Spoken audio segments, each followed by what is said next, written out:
we're here to celebrate marriage of our beloved.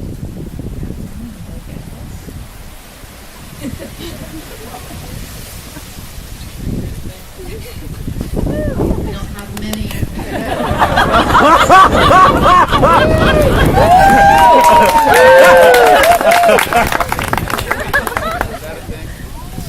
We don't have many public rites of passage in our culture, but surely the marriage ceremony is one that we all love to celebrate together. It's such a ceremony like this is really an outward expression of a deep inward transformation that is taking place. And tonight we're going to take a look really quickly at 3 different levels on which marriage takes place. We call them the inner marriage, the outer marriage, and the mystical marriage. Currently manifesting as we sit here together. The inner marriage really is already happening. This is the preparation that Blake and Nikki have made as individuals to present themselves at the altar. To appropriately present yourself for marriage, you simply have to do an inner journey, a deep inner self-investigation, looking for that wholeness that you can bring to the altar. Because when one comes to the altar in a healthy way, it's not to say, I want you to complete me. It's to bring your wholeness to this community. So I've been talking to Blake and Nikki about their journey to this altar. And when I talked to Blake, I said, what did you think your marriage partner was going to look like when you were a young boy? And he said, I didn't think much about it when I was a young boy. But when I got to college and started studying all kinds of expansive concepts, new cosmologies, and brilliant lessons, I knew that I needed a woman who was open-minded and intelligent, curious and adventurous, and ready to explore lots of newness with me. And yes, Nick was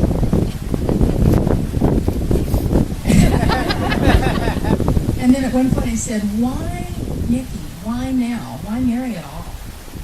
And he said, marrying Nikki is a no-brainer. He said, when I come home from work and sit on my couch, I realize there's no place in the world I would rather be than right here with this woman. Oh, I cried then too. So, and then he said, the question is, why would I not marry Nikki?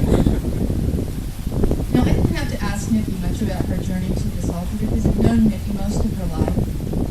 And I probably heard the twins and the girl Kaplan cousins planning this wedding and all of their weddings for, 25 years. And when you're a young girl and you're planning your wedding, your partner is just sort of implied. It's just like in the mist over there somewhere. But as you grow older, you start maturing and developing and evolving and knowing your own wholeness. And you start looking for that right partner. Blake, the first time I saw Nikki, after the two of you started dating, there was this unbridled, wild, untamed kind of joy that I had never seen. And then you had found you. And of course, when I met you, I fully understood. I asked Nikki, why marriage, why now? And she told me about how comfortable they are with each other and how supported she feels by Blake and how cautious they are not to ever be rude to each other or take each other for granted. And then that wild little look in her eyes, and she said, it's like having your best friend over every night for a sleepover. So Blake, are you ready for this no-brainer? Do you take Nikki to be your lovely wedded wife, to have and to hold from this day forward, for better, for worse, for richer, for poor, in sickness and in health? You promise to love her and comfort her, and honor and cherish her, and be faithful to her all the days of your life? I do. Then will you state your vows to her?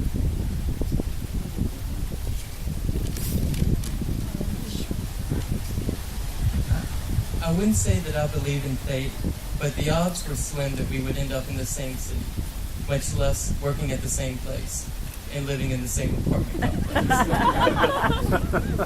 I don't know if I believe in love at first sight, but I knew pretty much from the moment that I met you that I wanted to spend as much time as possible with you. I realized 3 years ago on Memorial Day weekend that I was probably going to marry you after 2 months. I've loved you pretty much as long as I've known you. You are a beautiful, brilliant, incredible person, and I'm lucky to have you in my life. And I'm fortunate to be able to marry my best friend. My favorite joke about what a big heart you have is when we couldn't watch the news for months after the Gulf Coast oil spill because you were completely unable to handle the idea of oil-covered birds. But your empathy and caring nature helps keep me from becoming a crotchety old man. You love, inspire, and challenge me, and you make me a better person. You see my strengths, my weaknesses, my quirks, and I never feel judged or vulnerable. I'm looking forward to spending the rest of my life with you. Last time when we were in California, your grandpa Hank gave me a little advice. He said he knew the key to living a long life. And you listen up, because the man's 95 and still plays tennis and golf and rides a bike. Yes. So of course I'm curious, and this is what he said. He said, it's all about the L's. Love a lot, laugh a lot, and you'll live a long life. And if there's anything I can offer or promise or vow to you today, is that our home will be filled with laughter, our life will be filled with love, and I'm looking forward to spending a very long life with you. Nikki, are you ready to commit to a lifetime of sleepovers? Do you take Blake to be your lawfully wedded husband, to have and to hold from this day forward, for better, for worse, for richer, for poorer, in sickness and in health? You promise to love him and comfort him, honor and cherish him, and be faithful to him all the way? Will you give your vows to him?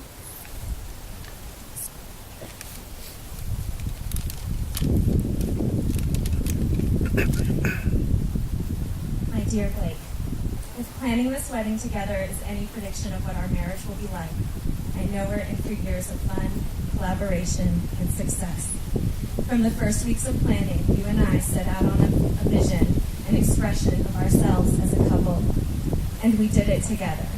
There was no one person making all the decisions. We worked as a team, you and me, writing our own rules each step of the way. I can't remember a specific time that I fell in love with you or knew we'd get married. I'm sure there was one, but I can't remember it.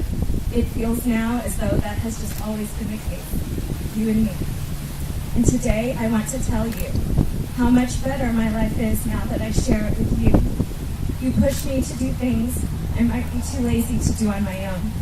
I learn things from you I might not have found otherwise. You remind me to take time for myself. You help me calm down when I'm agitated. You tell me I'm beautiful.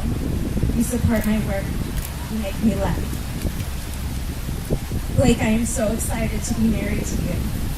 And I have so much pride in the life we have created together, the way we appreciate each other's gifts and complement each other's shortfalls. Today I promise to cherish you for everything that you are and support you in the face of any challenge. And the best part is, I know you'll do the same for me. You'll kill the insects in our apartment. I'll phone for delivery. You drive most of the way on purpose. And I'll write all the thank you notes. I'll make dinner. You wash the dishes. And just like how we planned this wedding, we'll write our own rules together. I love you now and forever.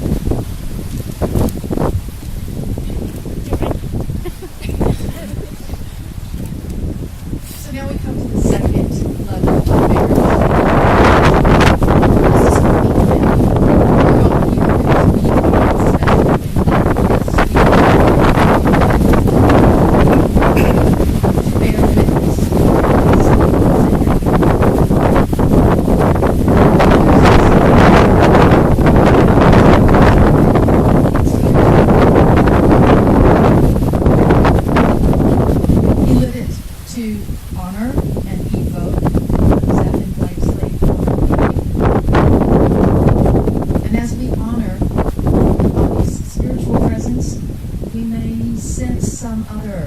ancestors lurking around in the invisible grounds here to bless us.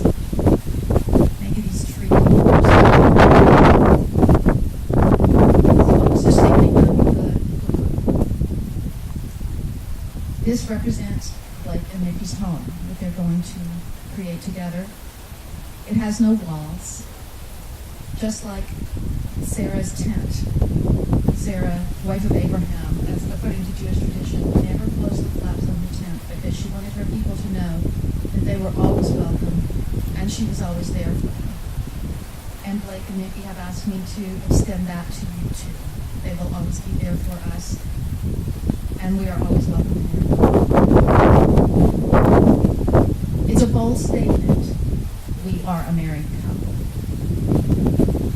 Goethe is quoted to have said,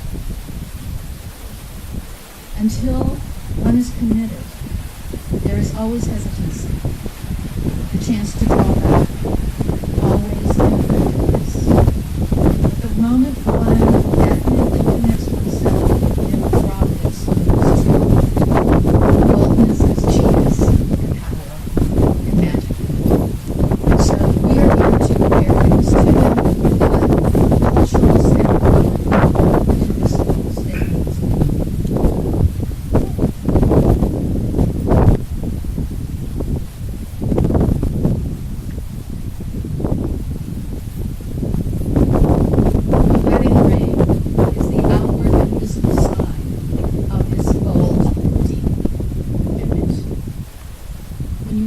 Wedding ring, you are saying to the world, I have definitely committed. Okay, could you place this ring on Nikki's finger and repeat after me? In honor of our wedding vows, In honor of our wedding vow, with this ring I thee wed. with this ring I do wed.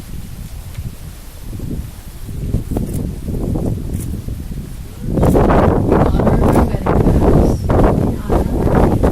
with this ring I thee wed. And now I would like to ask each of you, in just a moment of silence, to also take a vow to hold this marriage in your heart, to do what you can to keep it healthy, to spend your energies to protecting its sanctity.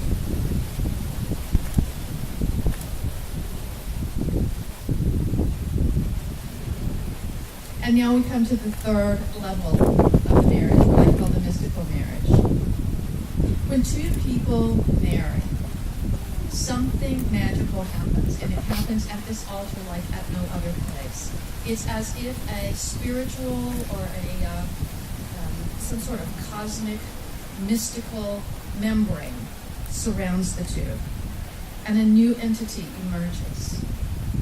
The relationship itself takes on a new personality, and none of us can know what that personality will be, but we can all honor it and bless it. If you will work with me over now, imagine that you're looking through a microscope at an atom of hydrogen, and what you see is a perfectly designed and it's fully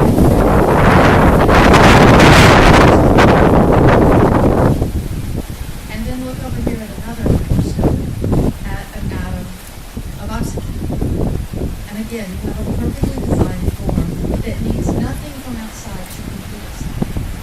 And when you look at the hydrogen and you look at the oxygen, there is no hint of waterness.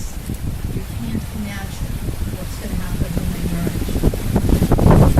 Now, when I was working with this I realized it's a little imperfect because it does take two atoms of hydrogen. So then I thought, oh, well, since Nikki's a twin, maybe the two. And then I thought, the implication I couldn't keep this. So anyway, but I couldn't come up with a better name, so we're going to just what I'm trying to say is that Nikki have presented themselves to this altar as fully grown, fully developed, sane human beings, and we don't know what's going to happen as a result of this merger. I tried to find the right name for it. Would it be Blakeness? Would it be like Nickiness? Would it be halfback levels? Would it be? We don't know. We don't know. So I'll read. I'll continue.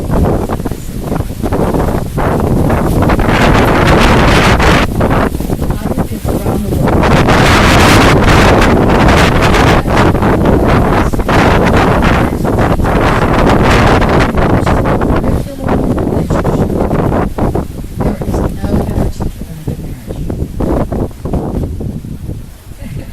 My sweet husband and my 32-year marriage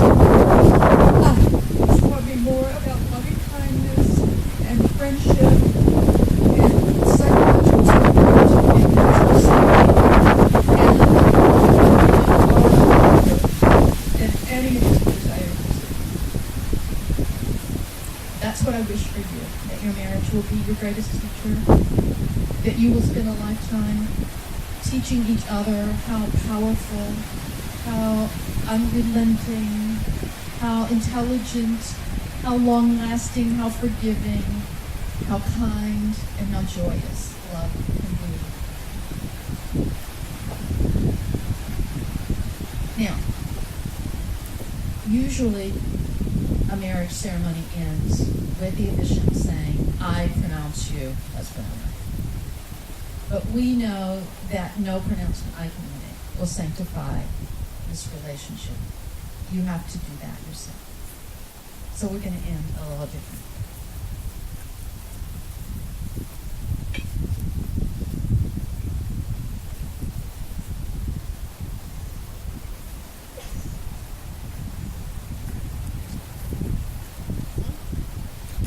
This is a glass. This is a form. This is a perfect form.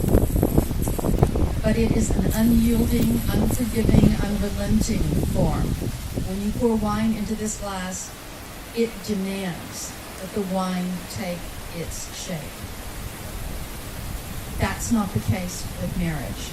In this culture, every marriage is unique, and every couple has the right to create its own. So Blake, there's a glass in there, and you break it, you break the mold. You shatter the old form, and Nikki Kaplan and Blake Eccles become a married couple ready to spend their life creating their own